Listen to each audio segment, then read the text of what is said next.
अस्सलाम वालेकुम।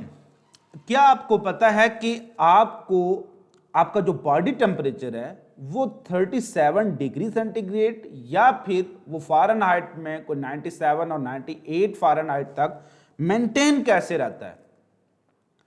और आपकी बॉडी में बहुत से केमिकल रिएक्शन चल रहे हैं। जैसे आपकी गाड़ी का इंजन, तो अगर उसमें पानी नहीं डालेंगे तो हीट होकर ओवर हीट होकर सीज हो जाएगा, लेकिन आपकी जो जिस्म का इंजन है वो ओवर हीट क्यों नहीं हो रहा है। आप गर्मी के अंदर आप देख लें या सर्दी के अंदर देख लें, बाहर अगर आप खड़े हो जाएं, शदीद गर्मी है, बाहर आप 1 घंटे के लिए आप भी खड़े हैं और बाइक भी आपने खड़ा किया हुआ है या गाड़ी खड़ी की हुई है या कोई दूसरी नॉन लिविंग चीज आपने रखी हुई है, आप देखेंगे कि उसका टेम्परेचर इतना ज्यादा इंक्रीज हो गया कि आप उसको हाथ नहीं लगा पाएंगे, इतनी गर्म हो गई है। लेकिन आप अपना बॉडी टेम्परेचर मेजर करते हैं वो 37 ही क्यों रहता है? क्या वो चीज है जो आपकी बॉडी टेम्परेचर को स्टेबल रख रही है? लेकिन बाज़ औक़ात ऐसा होता है कि फीवर हो जाता है। फीवर हो जाता है, जब फीवर होता है तो फीवर के नतीजे में आपका टेम्परेचर बढ़ जाता है। ये क्यों बढ़ता है? और फिर जब आप फीवर के बाद पसीना आता है तो पसीने के फौरन बाद आपका टेम्परेचर डाउन क्यों हो जाता है? आप नहाकर पंखे के नीचे बैठे हैं तो आपको ठंड क्यों लगती है? पसीने के फौरन बाद आपको जब पसीना आ जाता है तो फिर ठंड क्यों फील होती है? पसीना जिंदगी के लिए जरूरी कितना है? इसके अलावा बहुत सी इंपॉर्टेंट कंसेप्ट जो पानी के लिहाज से हैं, पानी आपको कैसे आपको बचा के रख रहा है, और हम डिस्कस करेंगे आज की इस वीडियो में।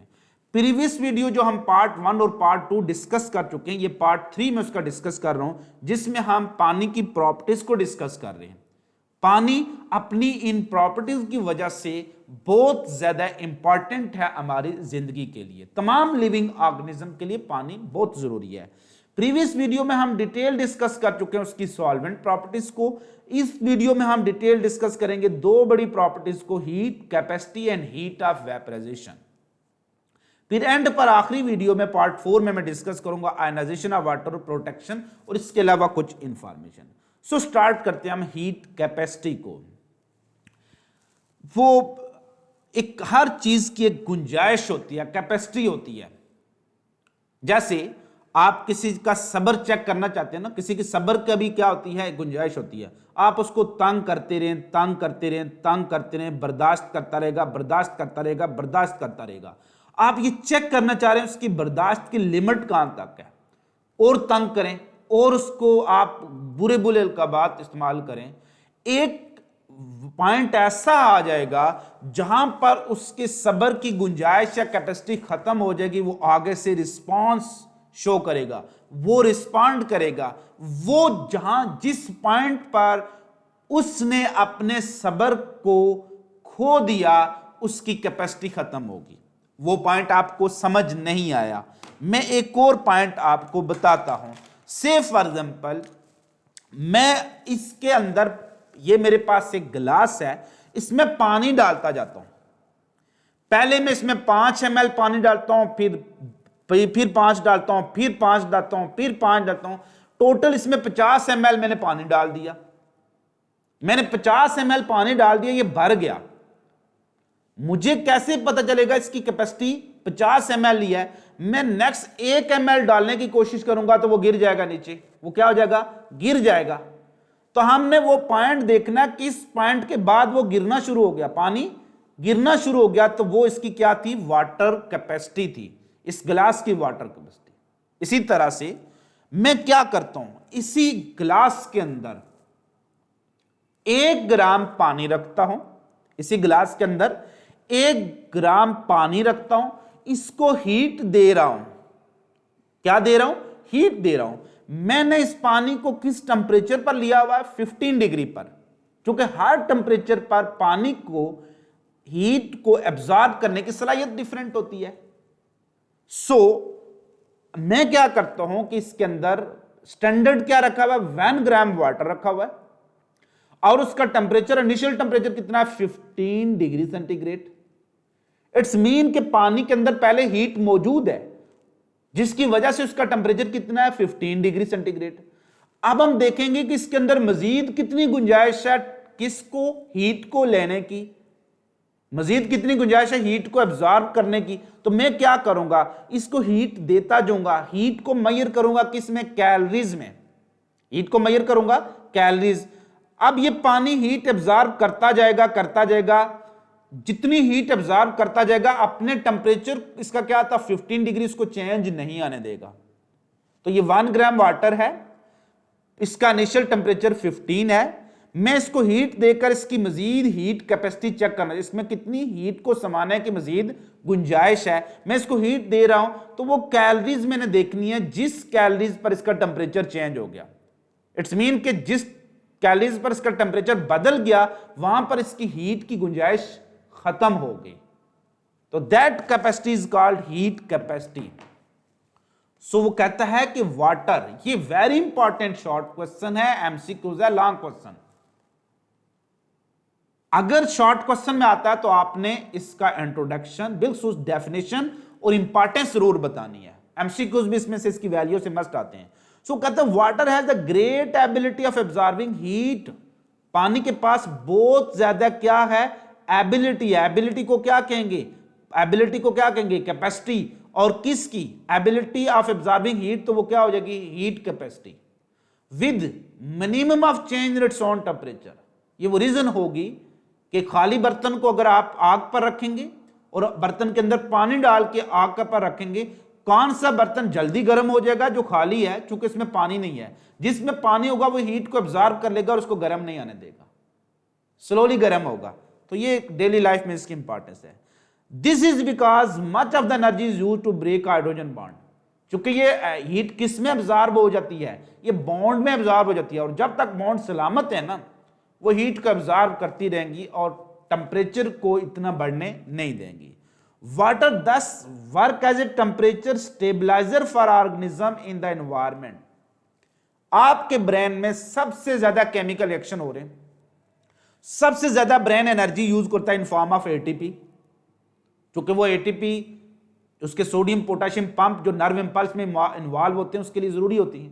सबसे ज्यादा एटीपी कौन चाहिए, किसको चाहिए होता है, ब्रेन को। सबसे ज्यादा मेटाबॉलिज्म या रेस्पिरेशन किस में होगी, ब्रेन में। सबसे ज्यादा ब्लड किसकी तरफ जाएगा, वो ब्रेन की तरफ जाएगा।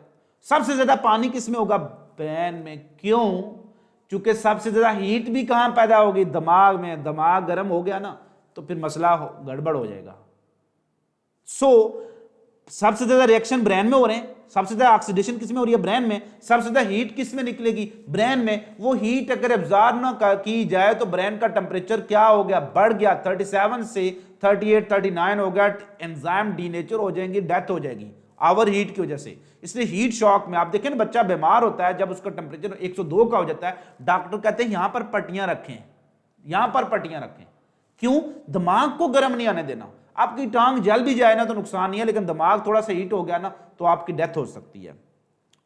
पानी टेम्परेचर को स्टेबलाइज करके रख रहा है, पानी को टेम्परेचर को स्टेबलाइज कर रख रहा है for organism environment, hands protect living material against sudden thermal changes. Sudden क्यों, एकदम दम आपने बहुत ज्यादा सोच विचार किया, आपका ब्रेन बहुत ज्यादा वर्क कर रहा है, एकदम बहुत ज्यादा हीट पैदा हुई, तो हीट की जो इतनी ज्यादा हीट की कैपेसिटी है ना, उससे क्या हो सकता है, डैमेज हो सकती है, एंजाइम डीनेचर हो सकती है, आपकी डेथ हो सकती है। तो पानी उस हीट को फौरन एब्जॉर्ब कर लेगा, क्योंकि पानी की कैपेसिटी ज्यादा है, और आपको उस हीट से क्या कर लेगा, बचाया जाएगा। यही इसकी पानी की इंपॉर्टेंस होगी।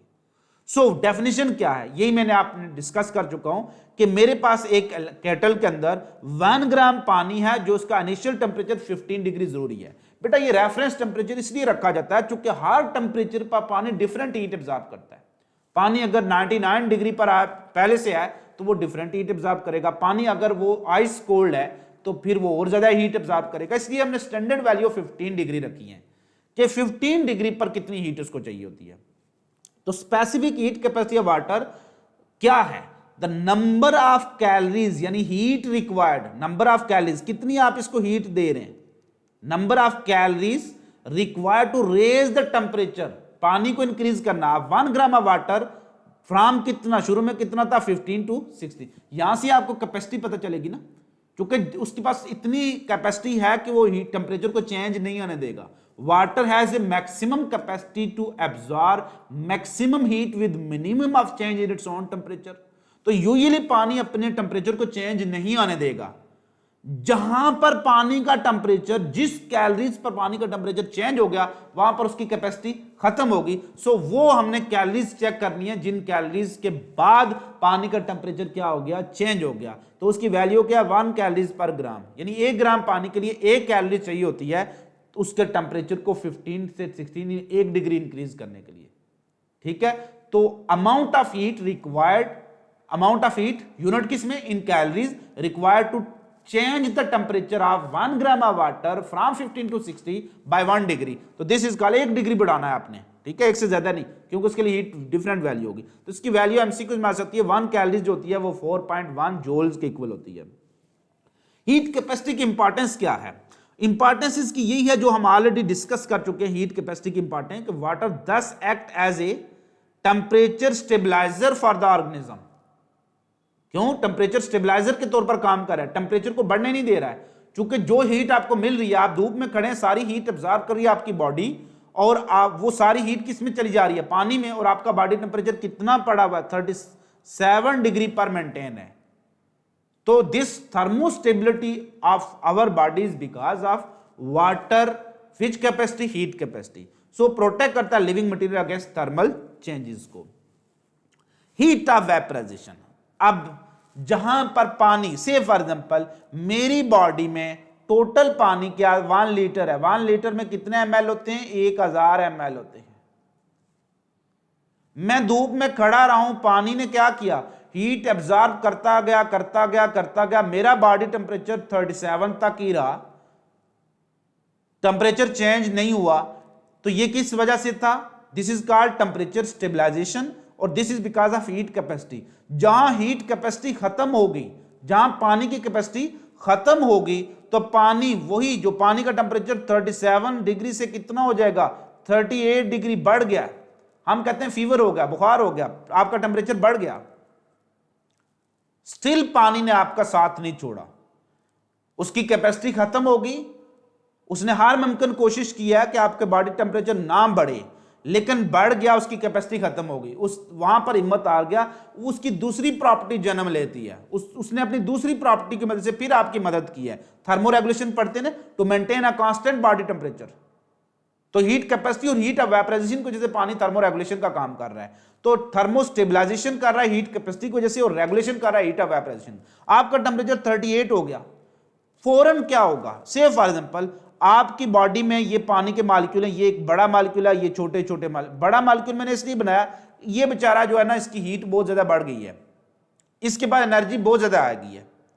तो जब भी वाटर मॉलिक्यूल, पानी के मॉलिक्यूल क्या करेंगे, हीट को एब्जॉर्ब करते रहेंगे, कुछ मॉलिक्यूल ज्यादा हीट एब्जॉर्ब कर लेते हैं, तो वो होंगे हाई एनर्जी मॉलिक्यूल। जैसे ये बड़ा सा मैंने बनाया, this is high energy molecule. जब इंसान के पास पैसा आता है ना, वो औकात बोल जाता है, जब ताकत आती है वो औकात बोल जाता है। औकात क्या थी कि पानी की हालत में रही, चूंकि उसके पास इंटरमॉलिक्यूलर फोर्स ऑफ अट्रैक्शन मौजूद थी, हाइड्रोजन बॉन्डिंग मौजूद थी, तो पानी किस हालत में था, वो वाटर हालत में था, दरमियानी थी अभी। अगर हाइड्रोजन बॉन्डिंग बहुत ज्यादा स्ट्रांग होगी, इंटरमॉलिक्यूलर फोर्सेस बहुत स्ट्रांग होगी, तो वो सॉलिड में चला जाएगा।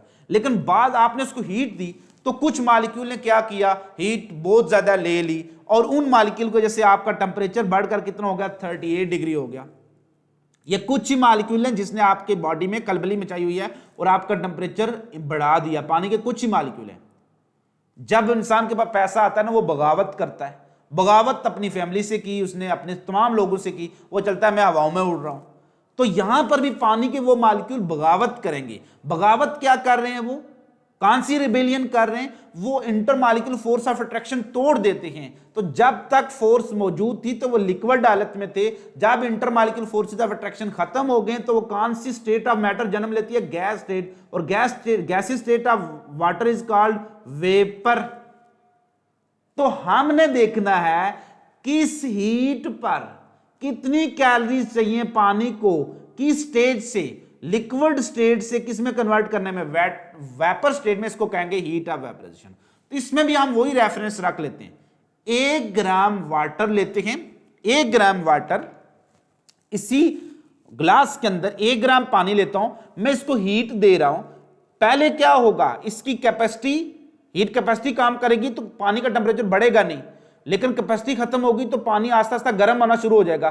पानी गर्म होता गया, 99 डिग्री तक टेम्परेचर बढ़ गया, और जैसे ही 100 डिग्री हो गया तो पानी उबलना शुरू हो गया, बॉइलिंग पॉइंट आ गया।